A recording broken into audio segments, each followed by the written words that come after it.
Class 10-এর পদার্থবিদ্যা অংশের যে শেষ চ্যাপ্টার পরমাণুর নিউক্লিয়াস, সেই চ্যাপ্টারটা আমরা শুরু করছি। পরমাণুর নিউক্লিয়াস পড়তে গিয়ে আমরা প্রথম দিকটাতে তেজস্ক্রিয়তা সম্পর্কে আলোচনা করব, পরের দিকে পরমাণু নিউক্লিয়াসের সংক্রান্ত কিছু বিষয় এবং নিউক্লিয় বিভাজন ও নিউক্লিয় সংযোজন সম্পর্কে আলোচনা করব। 1896 সালে হেনরি বেকারেল, ফরাসি বৈজ্ঞানিক, তিনি তেজস্ক্রিয়তা আবিষ্কার করেন।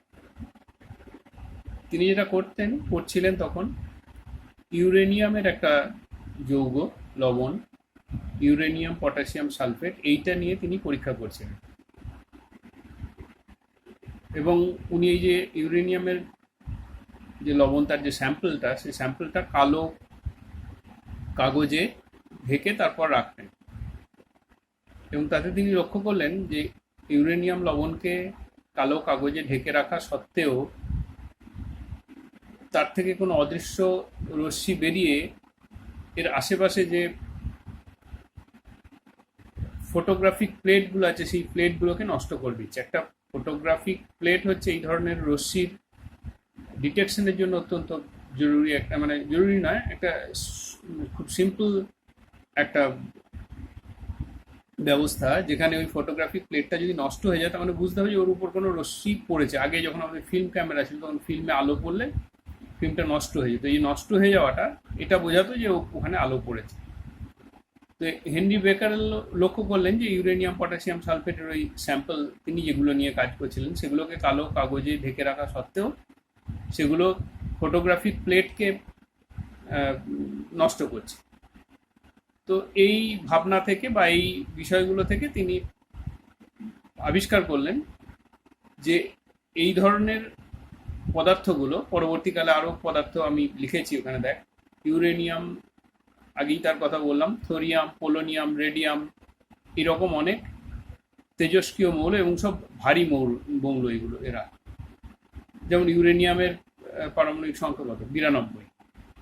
তো এবার এই পিচ ব্লেন্ড হচ্ছে ইউরেনিয়ামের আকরিক। এখান থেকে ইউরেনিয়াম যেমন পাওয়া গেছে তেমনি আরও বেশ কিছু তেজস্ক্রিয় পদার্থ এর থেকে পাওয়া গেছে এবং সেগুলো ক্ষেত্রে মাদাম কুরি, আমি নাম লিখেছি দেখ, মাদাম কুরি এবং তার হাজব্যান্ড পিয়ের কুরি, এদের খুব বড় অবদান আছে তেজস্ক্রিয়তা গবেষণার ক্ষেত্রে। তো হেনরি বেকারেল যেটা দেখালেন যে এই সমস্ত মৌলের, সব মৌলই তখন আবিষ্কৃত হয়নি, পরে আরও আবিষ্কৃত হয়েছে, এই সমস্ত মৌলের নিউক্লিয়াসগুলি অবিরাম স্বতঃস্ফূর্তভাবে অদৃশ্য কিছু রশ্মি নিঃসরণ করছে বা বিকিরণ করছে। সেই রশ্মিগুলোর নাম দেওয়া হলো আলফা রশ্মি, বিটা রশ্মি এবং গামা রশ্মি। পরবর্তীকালে আলফা বিটা, পরবর্তীকালে মানে আমার পড়ানোর একটু পরে আলফা বিটা এবং গামা সম্পর্কে আমরা একটু বিস্তারিত আলোচনা করব। এবং এই রশ্মিগুলো বিকিরণ করে এরা অন্য মৌলে রূপান্তরিত হচ্ছে।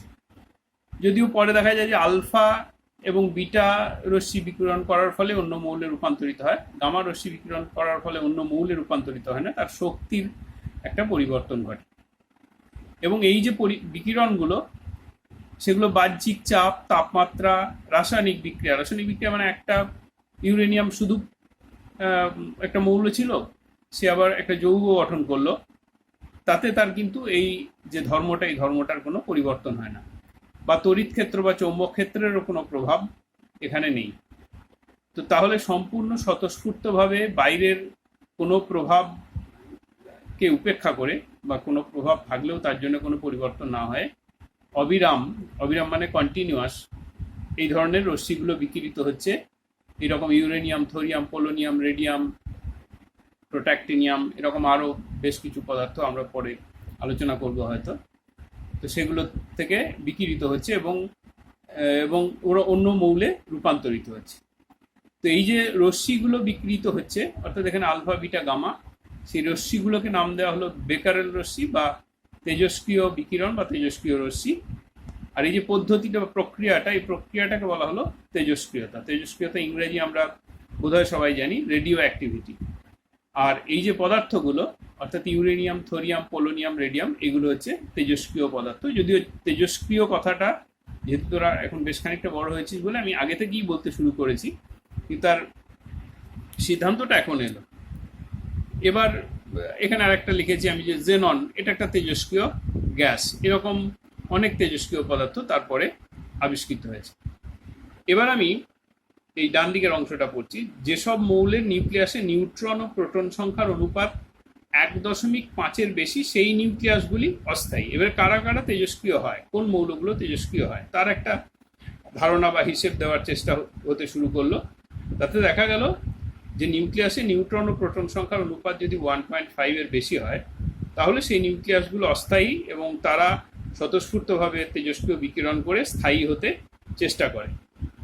দেখা যায় পোলোনিয়াম, তার পরমাণু ক্রমাঙ্ক 84 অপেক্ষা বেশি পরমাণু ক্রমাঙ্ক যুক্ত সব ভারী মৌল হচ্ছে তেজস্ক্রিয়। পোলোনিয়াম একটা তেজস্ক্রিয় মৌলিক পদার্থ। এরপর আবার এখানে দেখ আমরা দেখিয়েছি 6C14 অর্থাৎ কার্বন 14, পটাশিয়াম 40। এই যে পদার্থগুলো, এগুলো তেজস্ক্রিয় পদার্থ। এগুলো পরে তৈরি করা হয়েছে, কৃত্রিম তেজস্ক্রিয়তা মাধ্যমে তৈরি করা হয়েছে, অন্যভাবে এগুলো পাওয়া যায়। তো এগুলো নিয়ে এখনই খুব ডিটেল বলার এখানে স্কোপ নেই। এরপরে যে অংশটা বলছি, যে আমি একটা ছবি এঁকেছি, দেখ সেই ছবিতে নিচের যে অংশটা, সেই নিচের অংশে একটা কোনো রেডিও অ্যাক্টিভ স্যাম্পল অর্থাৎ একটা তেজস্ক্রিয় পদার্থকে রাখা হয়েছে এবং এর দুটো প্রান্তে একটা দিক প্লাস একটা দিক মাইনাস করা হয়েছে, অর্থাৎ পজিটিভ আধানযুক্ত বা পজিটিভ চার্জযুক্ত আর একটা দিক নেগেটিভ চার্জযুক্ত। এবং ওই উল্টো মানে যে দিক উল্টো দিকে, মানে পুরো যে পাইপটা বা নলটা তার উল্টো দিকে, সেখানে ডিটেক্টর দিয়ে দেখা হচ্ছে। ডিটেক্টর মানে যার মাধ্যমে বোঝা যাবে যে রশ্মিগুলো আসছে এবং তারা কীরকম ক্রিয়া করছে। সেইটাতে দেখা গেল যে এক ধরনের রশ্মি সোজা, মানে এই যে আমাদের যে তেজস্ক্রিয় স্যাম্পল ছিল সেই স্যাম্পল থেকে সোজা বেরিয়ে ডিটেক্টরে ধাক্কা খাচ্ছে। সেখানে যে কোনোভাবেই সেটা ফটোগ্রাফিক প্লেট হতে পারে, অন্য কোনো ডিটেক্টরও হতে পারে। আরেক ধরনের রশ্মি তারা পজিটিভ যে এন্ড পজিটিভ দিকে বাঁকছে এবং আরেক ধরনের রশ্মি নেগেটিভ দিকে বাঁকছে। যে নেগেটিভ দিকে বাঁকছে সে নিশ্চয়ই পজিটিভ চার্জযুক্ত কণা, তো সেইটাকে আমরা বললাম আলফা কণা। আর যে পজিটিভ দিকে বাঁকছে সেটা নেগেটিভ চার্জযুক্ত কণা, সেটাকে বলা হলো বিটা কণা। আর যে সোজা কোনো দিকে না বেঁকে সোজা গিয়ে একটা জায়গায় ধাক্কা খাচ্ছে তাকে আমরা বললাম গামা রশ্মি। আসলে আলফা এবং বিটা হচ্ছে কণা আর গামা হচ্ছে রশ্মি, এবং গামা হচ্ছে আলো, এক্স রে এদের মতো নিস্তড়িত এবং তড়িৎ চুম্বকীয় তরঙ্গ। এরকম তড়িৎ চুম্বকীয় তরঙ্গের নাম বিভিন্ন চ্যাপ্টারের ক্ষেত্রে আমরা আলোচনা করেছি বা আমি বলেছি। যেমন এখানে বললাম যেমন 1896 সালে তেজস্ক্রিয়তা আবিষ্কৃত হলো বা আবিষ্কার করলেন হেনরি বেকারেল। তার আগে 1895-এ এক্স রে আবিষ্কৃত হয়েছে। এবার আমরা যে বিষয়টা নিয়ে আলোচনা করব সেটা হচ্ছে যে এই আলফা, বিটা এবং গামা রশ্মির প্রকৃতি। তো আমরা এক্ষেত্রে আমরা আমাদের যে টেক্সট বইটা আছে সেই টেক্সট বইয়ের যে টেবিলটা, ছকটা, সেইটাকে দেখাচ্ছি। একটা কথা আমি বলি যে আমার এই যে পড়ানোর সময় যে লেখাগুলো আছে আমার খাতাতে, এই লেখাগুলো কিন্তু আমি কিভাবে পড়াচ্ছি তার পাঠ পরিকল্পনা, এটা সম্পূর্ণ লেখা নয়। কি পড়াবো তার একটা গাইডলাইন এখানে দেওয়া আছে। কাজে শুধু লেখাগুলো পড়লে হবে না, শুধু লেখাগুলোর সঙ্গে আমার কথাটাও মিললে তবে একটা পুরো ক্লাস হবে। এটা আমার সমস্ত ক্লাসের ক্ষেত্রেই সত্যি। কাজে সব লেখাটাই আমার এই যে আমার খাতায় বা যেখান থেকে দেখাচ্ছি সবটাতে আছে এরকম নয়। এইটা আমার পরিকল্পনা, পাঠ পরিকল্পনা, লেসন প্ল্যান যাকে বলা যেতে পারে। এইবার আমি একটা টেবিল যেটা তোর বইতে আছে সেখান থেকেই দেখাচ্ছি, আমি এটা লিখেই নিকো। যে প্রথম হচ্ছে আলফা রশ্মি, বিটা রশ্মি, গামা রশ্মি, এদের একটা তুলনামূলক আলোচনা করা আছে। প্রথম হচ্ছে প্রকৃতি। আলফা রশ্মি হচ্ছে আলফা কণার স্রোত। এবার আলফা কণাটা কি? আলফা কণাটা দেখ পাশে লেখা আছে 2He4 2+ আয়ন, অর্থাৎ একটা হিলিয়াম নিউক্লিয়াস। যে হিলিয়াম নিউক্লিয়াস হচ্ছে আলফা কণা এবং এটা ধনাত্মক আধানযুক্ত। বিটা রশ্মি, এটা বিটা কণাই বলা যায়, সেটা হচ্ছে দ্রুতগামী ইলেকট্রনের স্রোত সেটাকে আমরা বিটা কণা বলছি। বিটা কণা ইলেকট্রনকে এরকম বিটা কণাকে এইভাবে লেখা হয়েছে -1 is 0, অর্থাৎ চার্জ আছে -1 আর এর কোনো ভর নেই, ইলেকট্রনের ভরকে নগণ্য ধরা হয়। এরপর হচ্ছে গামা রশ্মি। গামা রশ্মি হচ্ছে অতি ক্ষুদ্র তরঙ্গ দৈর্ঘ্য যুক্ত। ক্ষুদ্র তরঙ্গ দৈর্ঘ্য যুক্ত হলে তার কম্পাঙ্ক বেশি হয় এবং তার শক্তি বেশি হয়, তড়িৎচুম্বকীয় তরঙ্গ। এবং সাধারণ আলোর থেকে তরঙ্গ দৈর্ঘ্য, যেমন এখানে দেখানো হয়েছে, সাধারণ আলো ল্যামডা, সাধারণ আলো তার থেকে এক্স রশ্মির কম, তেমন এক্স রশ্মি শক্তিশালী, তার থেকে আবার গামা রশ্মির কম, তো সেটা আরো বেশি শক্তিশালী। এরপর হচ্ছে আধান, চার্জ। আধান আমরা আগেই দেখতে পেয়েছি যে এটা হচ্ছে প্রোটনের চার্জের দ্বিগুণ। আলফা রশ্মির চার্জ হচ্ছে প্রোটনের চার্জের দ্বিগুণ, +2। এমনিতে প্রোটনের চার্জ কত? 1.6 × 10⁻19 কুলম। বিটা কণা বা বিটা রশ্মি যাই বলি, তার ক্ষেত্রে চার্জ হচ্ছে ইলেকট্রনের চার্জের সমান -1, এবং একটা প্রোটন একটা ইলেকট্রন উভয়েরই চার্জ আমরা জানি, একটা প্লাস একটা মাইনাস, কিন্তু তাদের মানটা আছে 1.6 × 10⁻19 কুলম।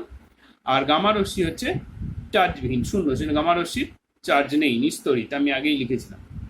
এবার ভর আছে, ভরের একটা হিলিয়াম পরমাণুর ভরের প্রায় সমান, কারণ ওখান থেকে হিলিয়াম পরমাণু থেকে দুটো ইলেকট্রন বেরিয়েছে শুধু, তো কাজে এটা হিলিয়াম পরমাণু নিউক্লিয়াস, মানে প্রায় হিলিয়াম পরমাণুর ভরের সমান। আর এটা ইলেকট্রনের ভরের সমান, মান ওখানে লেখা আছে, অ্যাটমিক মাস ইউনিট AMU তাতে দেওয়া আছে। আর গামা রশ্মি হচ্ছে ভরবিহীন। এবার হচ্ছে ভেদ করার ক্ষমতা, কি কতটা ভেদ, এটাকে ভেদন ক্ষমতা বলে, পেনিট্রেশন পাওয়ার। আলফা কণা সেটা আকারে বড়, গতিবেগ কম, ফলে ভেদ করার ক্ষমতাও কম। এটা ওই যে লেখা আছে 0.1 মিলিমিটার পুরু অ্যালুমিনিয়াম পাত দিয়ে এটাকে আটকে দেওয়া যায়। বিটা রশ্মি ভর নগণ্য অথচ গতিবেগ বেশি, তাই ভেদ করার ক্ষমতা আলফা কণার থেকে প্রায় 100 গুণ বেশি। 1 সেন্টিমিটার পুরু অ্যালুমিনিয়াম পাত দিয়ে এটাকে আটকানো যায়। আর গামা রশ্মি হচ্ছে আধানবিহীন এবং গতিশক্তি খুব বেশি, তাই ভেদ করার ক্ষমতাও খুব বেশি, আলফা কণার থেকে প্রায় 10⁴ গুণ বেশি। 100 সেন্টিমিটার পুরু অ্যালুমিনিয়ামের পাতও ভেদ করে যেতে পারে। আর সবশেষে হচ্ছে আয়নাইজেশন পাওয়ার। কোন একটা গ্যাসের মধ্যে দিয়ে গেলে সেই গ্যাসটাকে আয়নিত করতে পারার যে ক্ষমতা, সেটা এই যে বাঁ দিকে যেটা লেখা আছে না, তার আগে ভেদ করার ক্ষমতা, alpha less than beta less than gamma, এইটা কিন্তু মাধ্যমিকে পরীক্ষাতে প্রশ্ন আসার খুব সম্ভাবনা বেশি, এবং MCQ ফর্মে বা 1 নম্বরের ফর্মে এই ব্যাপারটা কিন্তু মাথায় রাখতে হবে। আয়নায়ন ক্ষমতাতেও দেখা যাচ্ছে উল্টোটা, অর্থাৎ আলফার আয়নায়ন ক্ষমতা বেশি, আলফার থেকে কম কিন্তু গামার থেকে বেশি হচ্ছে বিটা কণার। আর গামা রশ্মি হচ্ছে চার্জবিহীন, তাই আয়নিত করার ক্ষমতা কম, এক্স এর সঙ্গে তুলনীয়, এক্স রে যেমন আয়নিত করার ক্ষমতা খুবই কম। তাহলে এইটা হলো এই যে 3টে রশ্মি সম্পর্কে আমাদের একটা তুলনামূলক আলোচনা। পরীক্ষার জন্য এই বিষয়গুলো, প্রকৃতি কি, চার্জ কি, ভেদন ক্ষমতা কি বলে, ক্রমবর্ধমান মান অনুসারে সাজাও, আয়নায়ন ক্ষমতার ক্রমহ্রাসমান মান অনুসারে সাজাও, এরকম প্রশ্ন আসতে পারে। এটার জন্য আমি এই বইয়ের একদম তোদের আমাদের স্কুলের যে টেক্সট বই, সেই টেক্সট বইটা নিয়েই এটা আলোচনা করি। এরপরে আরেকটা বিষয় খুব গুরুত্বপূর্ণ, সেটা হচ্ছে যে তেজস্ক্রিয়তা একটি নিউক্লিয় ঘটনা। তেজস্ক্রিয়তা একটি নিউক্লিয় ঘটনা, এটা যুক্তি দিয়ে বোঝাতে হবে। অর্থাৎ কোনো একটা তেজস্ক্রিয় ভাঙন মানে তেজস্ক্রিয় পদার্থ থেকে আলফা কণা, বিটা কণা বা বেরিয়ে গেলে সেই তেজস্ক্রিয় পদার্থটা, আমরা একটু আগে আলোচনা করলাম, পরে উদাহরণ দিয়ে আলোচনা করব, তেজস্ক্রিয় পদার্থটা একটা সম্পূর্ণ নতুন ভিন্ন রাসায়নিক ভৌত ধর্ম বিশিষ্ট নতুন মৌলে পরিণত হয়।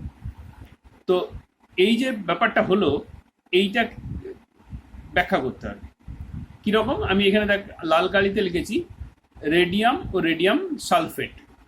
এখানে কি ব্যাপারটা কি বোঝাতে চেয়েছি না, রেডিয়াম একটা নির্দিষ্ট পরিমাণ নিলাম বা নির্দিষ্ট পরিমাণ রেডিয়াম আছে, আবার ওই নির্দিষ্ট পরিমাণ রেডিয়াম আছে এরকম একটা রেডিয়াম সালফেট মৌল নিলাম। বুঝতে পারলাম যে রেডিয়াম মৌল, সেটা একটা নির্দিষ্ট পরিমাণ নিলাম, আবার ওই নির্দিষ্ট পরিমাণ রেডিয়াম রয়েছে এইরকম একটা যৌগ নিলাম, রেডিয়াম সালফেট। দেখা যাবে যে মৌল এবং যৌগ দুটোতেই সমপরিমাণ তেজস্ক্রিয়তা রয়েছে, অর্থাৎ তাদের তেজস্ক্রিয়তা যদি পরিমাপ করা যায় দেখা যায় দুটো থেকেই সমপরিমাণ তেজস্ক্রিয়তা পাওয়া যাচ্ছে। অর্থাৎ রেডিয়াম যখন যৌগ গঠন করেছে, রেডিয়াম সালফেট তৈরি করেছে, তখন তো তাদের আমরা জানি যৌগ গঠনের সময় যে ইলেকট্রন বিন্যাস তার একটা রিঅ্যারেঞ্জমেন্ট হয়, অর্থাৎ ইলেকট্রন আদান প্রদান হয়, সেখানে নিউক্লিয়াসের কোনো পরিবর্তন ঘটে না। তাই এই যে রেডিয়াম স্বাধীনভাবে এবং রেডিয়াম যৌগ অবস্থায় দুটো ক্ষেত্রেই যেহেতু সমপরিমাণ ছিল, তারা একই পরিমাণ তেজস্ক্রিয়তা দেখাচ্ছে। তো এইটা একটা তেজস্ক্রিয়তা যে একটা নিউক্লিয় ঘটনা, তার একটা প্রমাণ বা তার সপক্ষে একটা যুক্তি। আবার আমরা জানি যে তেজস্ক্রিয়তার ফলে কোনো একটা মৌল বা কোনো একটা পরমাণু অন্য একটা পরমাণুতে বা অন্য মৌলের একটা পরমাণুতে পরিণত হয়। এটা সম্ভব বাইরের ইলেকট্রন আদান প্রদান হলে এটা হয় না, এটা আমরা এর আগের পর্যন্ত যা কেমিস্ট্রির জ্ঞান সেটার থেকে জানি। তাহলে নিউক্লিয়াসের যদি পরিবর্তন হয় সেইটা হলেই একমাত্র একটা মৌল আর একটা মৌলে পরিণত হয়, অর্থাৎ পারমাণবিক সংখ্যার পরিবর্তন হবে এবং সেটা অন্য মৌলে পরিণত হবে। সেটাও যে তেজস্ক্রিয়তার ফলে এই ঘটনাটা ঘটে, অর্থাৎ তেজস্ক্রিয়তা একটি নিউক্লিয় ঘটনা, এটাকে প্রমাণ করে। এবারে আমরা যে বিষয়টা আলোচনা করব, যেটা হয়তো এর আগেও দু একবার এই বিষয়গুলোই বলছি, তেজস্ক্রিয় ভাঙন ইত্যাদি ইত্যাদি, যে কোনো একটা তেজস্ক্রিয় পদার্থ থেকে যদি আলফা কণা বেরোয় বা যদি বিটা কণা বেরোয় বা যদি গামা রশ্মি বেরোয়, তাহলে সেই তেজস্ক্রিয় পদার্থটার কীরকম পরিবর্তন হয়। যেটা থেকে বেরোচ্ছে মূল পরমাণু সেটাকে আমরা বলি জনক পরমাণু, এবং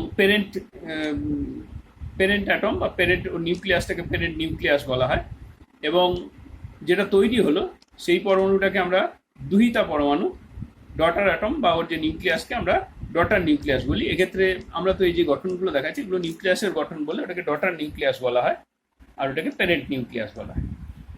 এইবার আমরা এখানে দেখাচ্ছি প্রথম আলফা কণা নিঃসরণ। দেখ, আমরা এক্স একটা মৌল নিয়েছি, তার পারমাণবিক সংখ্যা জেড এবং ভর সংখ্যা হচ্ছে এ। তার থেকে যদি আলফা কণা বেরোয়, আলফা কণা তার ইয়েটা কি, মানে সংকেত কিভাবে লেখা হয় সেটাকে 2He4, অর্থাৎ একটা হিলিয়াম পরমাণুর নিউক্লিয়াস যদি বেরোয়, তাহলে এই যে এক্স পরমাণুটা ছিল বা এক্স মৌলটা ছিল সেটা একটা নতুন মৌলে পরিণত হলো, এবং সেই নতুন মৌলটা হচ্ছে Z-2, অর্থাৎ তার পারমাণবিক সংখ্যা 2 কমে গেল এবং তার ভর সংখ্যা 4 কমে গেল, এবং সেটা একটা অন্য মৌলে পরিণত হলো, Y বলে সেটাকে দেখানো হয়েছে। অর্থাৎ আলফা কণা যদি নিঃসৃত হয় বা আলফা কণা যদি বেরোয়, তাহলে তার কীরকম পরিবর্তন হবে সেটা প্রথম সমীকরণে দেখানো। এগুলোকে নিউক্লিয় সমীকরণ বলা হয়। 2 নম্বরে আমরা দেখাচ্ছি বিটা কণা। বিটা কণা মানে একটা ইলেকট্রনের যেরকম হবে -1E0, সেটা বেরিয়েছে। কোথেকে বেরিয়েছে? ওই এক্স যে মৌল সেটা থেকেই বেরিয়েছে, তার পারমাণবিক সংখ্যা পারমাণবিক সংখ্যা জেড এবং ভর সংখ্যা এ। এতে দেখা যাচ্ছে বিটা কণা যখন বেরোচ্ছে তখন পারমাণবিক সংখ্যাটা 1 বেড়ে যাচ্ছে আর ভর সংখ্যাটা একই থাকছে, কারণ বিটা কণার কোনো ভর নেই, -1E0, এবং ওটা অন্য একটা মৌলে পরিণত হয়েছে, সেটাকে ওয়াই প্রাইম বা ওয়াই ড্যাশ বলে আমি দেখিয়েছি। আর তৃতীয় হচ্ছে গামা রশ্মি নির্গমন। গামা রশ্মি নির্গমনের ক্ষেত্রে শুধুমাত্র শক্তির পরিবর্তন ঘটে।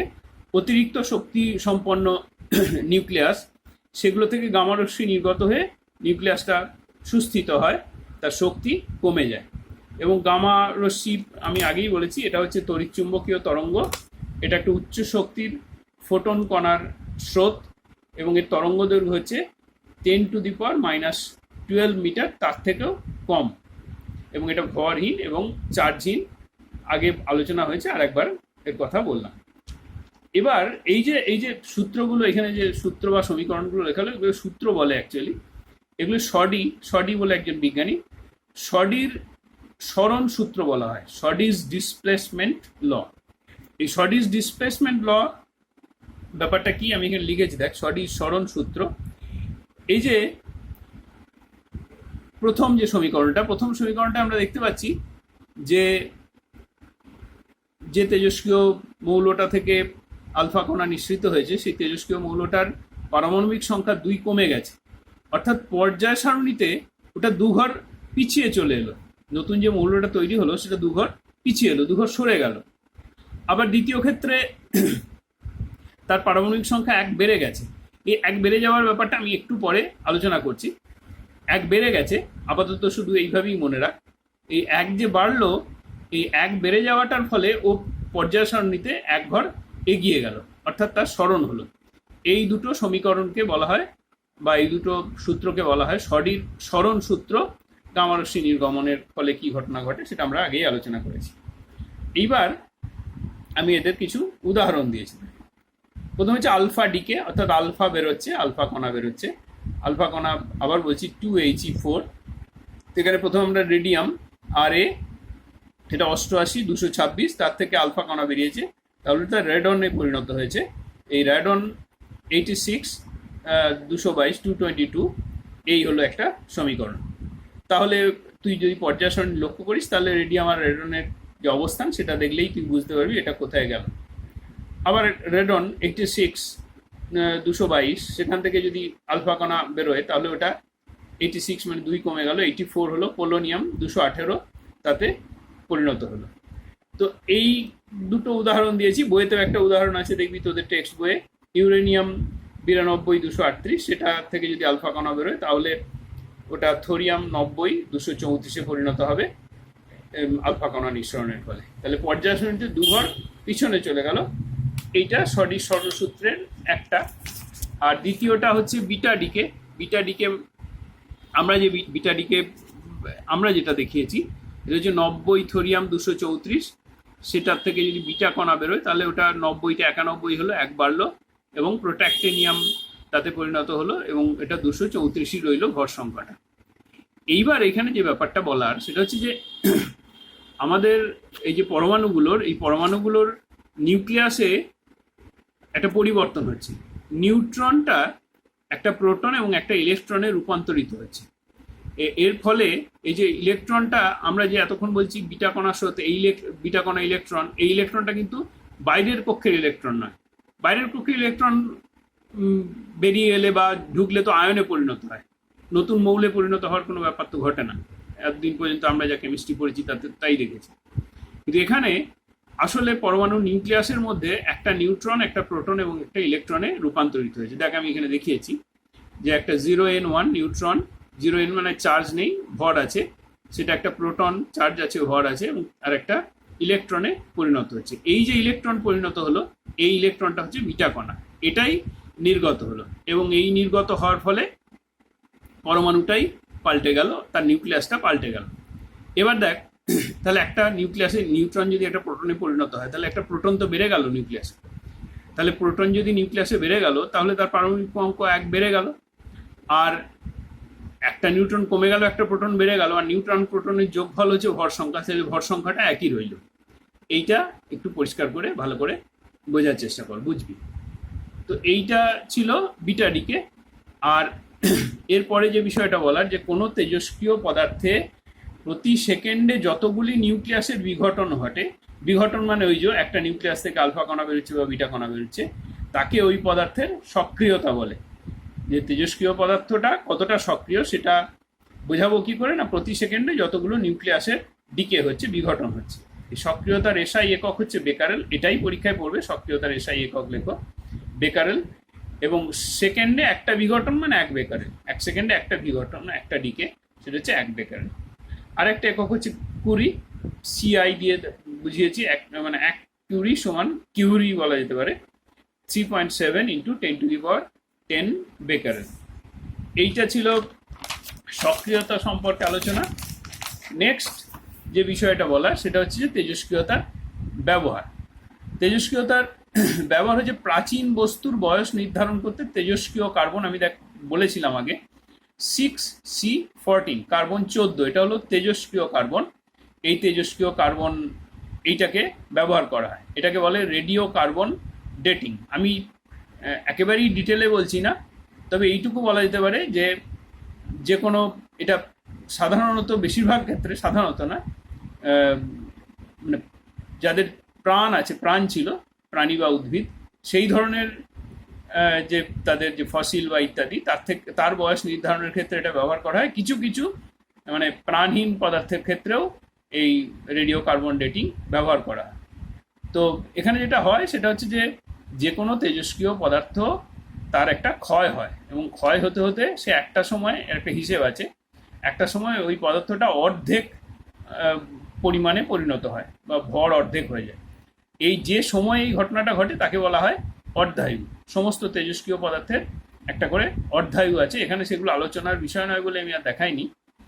এইবার এই আমাদের যে ধর একটা উদ্ভিদ, সে যতদিন বেঁচে ছিল ততদিন বাতাস থেকে কার্বন ডাইঅক্সাইড গ্রহণ করেছে, এবং কিছু এই তেজস্ক্রিয় কার্বন অর্থাৎ কার্বন 14, নর্মাল কার্বন সে তো গ্রহণ করেছে, আর কার্বন 14 অর্থাৎ তেজস্ক্রিয় কার্বন সেটাও গ্রহণ করেছে। এবং সে যখন তার জীবন শেষ হয়ে গেল তখন কিন্তু এই ব্যাপারটা বন্ধ হয়ে গেল। তখন থেকে এই কার্বন 14-র যে ডিকে সেটা শুরু হয়। একটা জীবদেহে কতটা কার্বন 14 থাকার কথা তার একটা হিসেব আছে, আর এখন কতটা আছে সেই হিসেবটা ধরে এবং তার অর্ধায়ু ব্যবহার করে আমরা ওই পদার্থটার বা ওই বস্তুটার বয়স নির্ধারণ করি। এটা খুব ডিটেল এখানে বলার সুযোগ নেই, বা আরেকটু ভালো করে লিখে দিকে বলার বিষয় আছে, সেটা এখানে সিলেবাসের মধ্যে নেই। তাহলে রেডিও কার্বন ডেটিং অর্থাৎ প্রাচীন বস্তুর বয়স নির্ধারণ করতে তেজস্ক্রিয় কার্বন ব্যবহার করা হয়। চিকিৎসা কার্যে তেজস্ক্রিয় কার্বন ব্যবহার করা হয়, তেজস্ক্রিয় পদার্থ ব্যবহার করা হয়। যেমন থাইরয়েড রোগ নির্ণয়ে চিকিৎসায় আয়োডিনের যে আয়োডিন 131 সেটা ব্যবহার করা হয়। ক্যান্সার চিকিৎসায় কোবাল্ট 60 এটা ব্যবহার করা হয়। আবার আবার এই যে ফসফরাস 32 এগুলো ব্যবহার করা হয় অন্য ধরনের চিকিৎসার ক্ষেত্রে। আবার তেজস্ক্রিয় পদার্থ পারমাণবিক শক্তির চুল্লিতে জ্বালানি রূপে ব্যবহার করা হয়। ইউরেনিয়াম 235 সেটা আমরা পারমাণবিক চুল্লিতে জ্বালানি রূপে ব্যবহার করি। পারমাণবিক চুল্লির ভিতরে কি ঘটনা ঘটে সেটা নিয়ে আমরা পরে আলোচনা করব। আর আরেকটা বিষয় এখানে শেষে আছে যে তেজস্ক্রিয় মৌলের খনিতে